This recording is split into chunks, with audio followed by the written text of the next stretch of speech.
Hervé Fleury, bonjour. Vous êtes, on va dire, le directeur historique de l'Institut Paul Bocuse à Écully et vous avez participé hier à la pose de la première pierre de ce qui va être des nouveaux locaux. Vous n'étiez pas bien au château du Vivier? Pourquoi vouloir aller quelques centaines de mètres plus loin? Eh bien, en fait, nous sommes tellement bien à Écully, au château du Vivier, que nous avons décidé de rester. Pour rester, il fallait augmenter la capacité d'accueil de notre école et une magnifique opportunité s'est présentée. Un petit château voisin de 300 mètres du Vivier, le château de la Roseraie, qui appartenait à la famille Payen. Et la famille Payen et la famille Cotin étaient beaux-frères. Donc, après plus de 100 ans, on renoue le lien entre ces deux propriétés. Alors, petite question toute simple. Le château du Vivier appartient à la commune d'Écully. Est-ce que celui-là est aussi financé par de l'argent public ou alors c'est une autre opération? Alors, ça va être le premier bien immobilier qui sera propriété de l'association sans but lucratif Institut Paul Bocuse. Institut Paul Bocuse, dont vous êtes le président. Vice-président. Le président est Gérard Pélisson, cofondateur du groupe Accor. Voilà, et qui est le principal financier de cette fondation. Oui.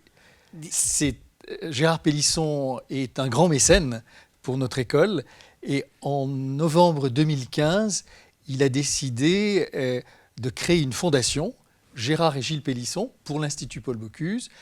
Et d'ailleurs, dans le cadre de cette extension, qui globalement représente un investissement de 25 millions d'euros, la Fondation a l'objectif de lever 7 millions d'euros.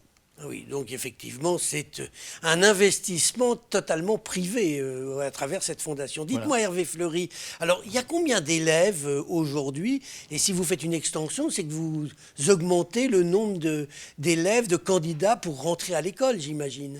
Alors aujourd'hui, sur le campus, il y a 900 étudiants. 900 étudiants 900 étudiants de 55 nationalités. Et si on y ajoute les 300 étudiants qui sont répartis sur les campus de Singapour, de Lima et de Séoul aujourd'hui, on arrive à 1200 étudiants. Donc avec cette extension qui va nous permettre de créer 22 salles de cours et un amphithéâtre de 250 places, nous allons pouvoir accueillir 300-350 étudiants de plus. Supplémentaires. Et qui viennent effectivement du monde entier, que vous venez de le dire. Voilà. Vous avez des candidatures que vous ne pouvez pas honorer pour l'instant? Oui, nous avons la chance d'être une école qui rayonne dans le monde et qui attire des jeunes qui font le choix de nos métiers. Et je pense que c'est ce qui caractérise notre école et ce qui fait que nos diplômés sont reconnus pour leur capacité entrepreneuriale. 33% d'entre eux créent une entreprise dans les 4 ans qui suivent leur sortie de l'école. En Rhône-Alpes, il y a une quarantaine d'entre eux qui... On en connaît certains dans la presqu'île qui ont ouvert des restaurants qui marchent d'ailleurs très bien parce que c'est la qualité à la fois du service et de la cuisine. Voilà. Et puis, donc, l'entrepreneuriat et la créativité sont des jeunes qui ont des idées, de belles idées et qui contribuent à être des ambassadeurs de la gastronomie française, où qu'ils soient dans le monde. Gastronomie ou d'une façon plus générale aussi hôtellerie? Alors, hôtellerie et gastronomie, vous avez raison de le souligner, puisque nous avons 2 cursus de formation diplômante. La belle reconnaissance de notre école, c'est que cette année, le ministère de l'Enseignement supérieur et de la Recherche a reconnu notre formation. Donc, le titre est visé par le ministère de l'Éducation nationale. Et donc, l'Institut Paul Bocuse, de fait, maintenant est dans le groupe des grandes écoles. Et c'est le rêve réalisé de Gérard Pélisson de voir nos petits métiers rentrer à l'université.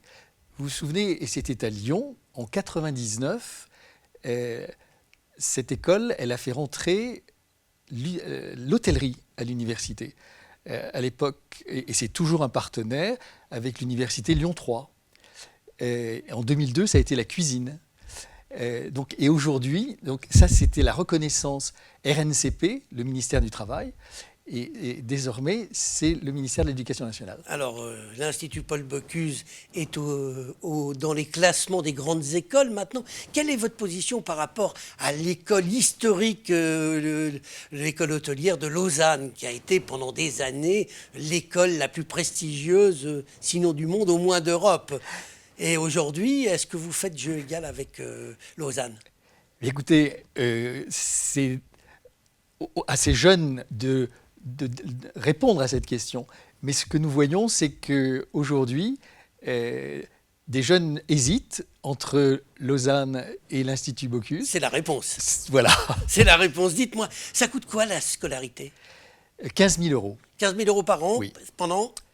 Alors, l'hôtellerie, c'est 4 ans, puisque la 4e année est une année de spécialisation qui ouvre l'accès à un master EM Lyon Institut Bocuse, master qui marche très bien, qui accueille aujourd'hui 75 étudiants. Et la cuisine, c'est 3 ans, plus 2 ans possibles en master, en partenariat avec l'université Haga Elia de Finlande. Avant de nous quitter, juste un petit mot. Paul Bocuse a donné son nom à cet institut. Est-ce qu'il s'est intéressé à l'institut jusqu'à sa disparition? Tout à fait. Paul Bocuse, comme Gérard Pélisson, partageait cette valeur importante qu'est la transmission. Et il a inspiré cette école et il continue à le faire. Eh bien, on en restera là pour aujourd'hui et on incite ceux que ça intéresse, allez vous voir à l'Institut Paul Bocuse. Hervé Fleury, je vous remercie. Merci, Gérard.